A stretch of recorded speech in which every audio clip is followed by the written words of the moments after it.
घूंघट। अरे रानी, ओ रानी, सो रही हो क्या अभी तक? रानी की जेठानी जोर जोर से चिल्ला रही थी घर के आंगन में खड़े होकर।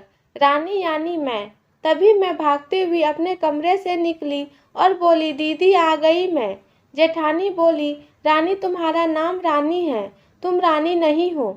मैंने तुम्हें कल रात में ही समझाया था कि सुबह जल्दी उठ जाना, तुम्हारी मुंह दिखाई की रस्म है। मैं बोली, दीदी रात को नींद ही नहीं आई, जगह नहीं है और मन में थोड़ा डर था कि सुबह आंख नहीं खुली तो।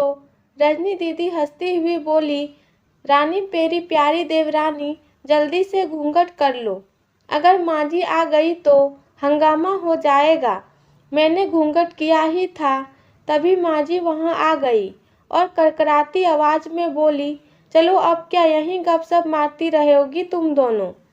हमने चलना शुरू किया ही था, तभी माँ जी ने रजनी दीदी के कंधे पर हाथ रखी और बोली, पता है ना कहाँ से जाना है और कैसे जाना है।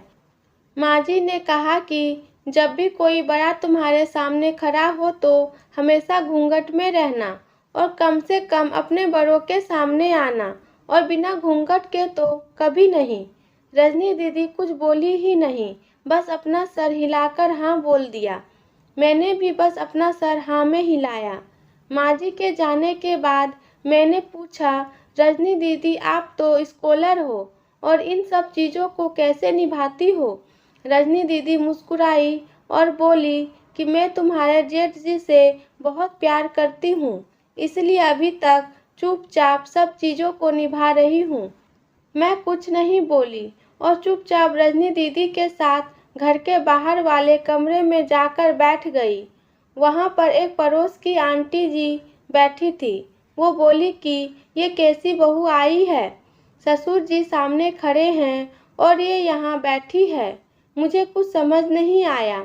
रजनी दीदी बोली कि आंटी जी अभी नई बहू है, यहाँ के रीति रिवाज सीखने में थोड़ा समय लगेगा।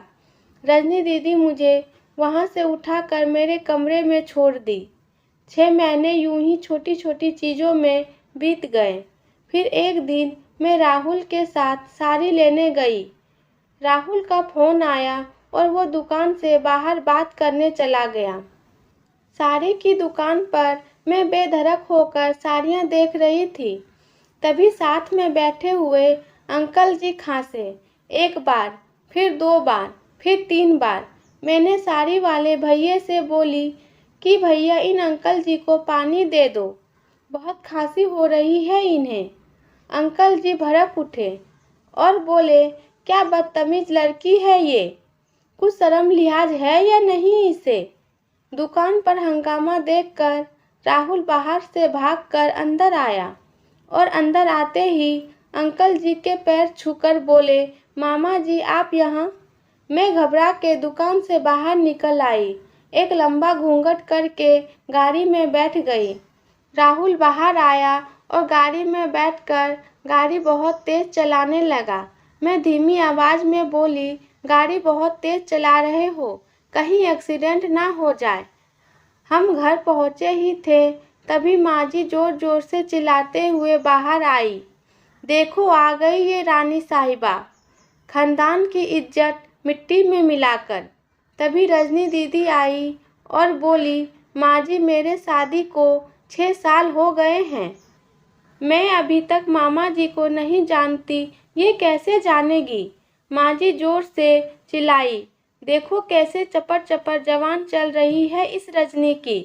राहुल सबकी बात काटते हुए बोला कि माँ ये दोनों सही बोल रही है, अगर ये हमेशा घूंघट करके रहती है तो ये मामा जी को कैसे पहचानेगी। और माँ, आज मामा जी के फ़ोन पर तुमने पूरे घर की शांति को भंग कर दिया है। ये वही समाज है जिसने सीता मैया पर अंगुली उठाई थी। पिताजी और जेठ जी ने भी अपना पक्ष राहुल के साथ ही रखा। माँ जी थोड़ी देर सोचने के बाद वापस रजनी दीदी और मेरे पास आई और बोली कि तुम दोनों को अपनी मर्यादा पता है, मुझे उम्मीद है कि तुम कभी मेरा सिर शर्म से नीचे नहीं झुकने दोगी। हम एक ही परिवार के सदस्य हैं। हमें हमेशा साथ रहना है।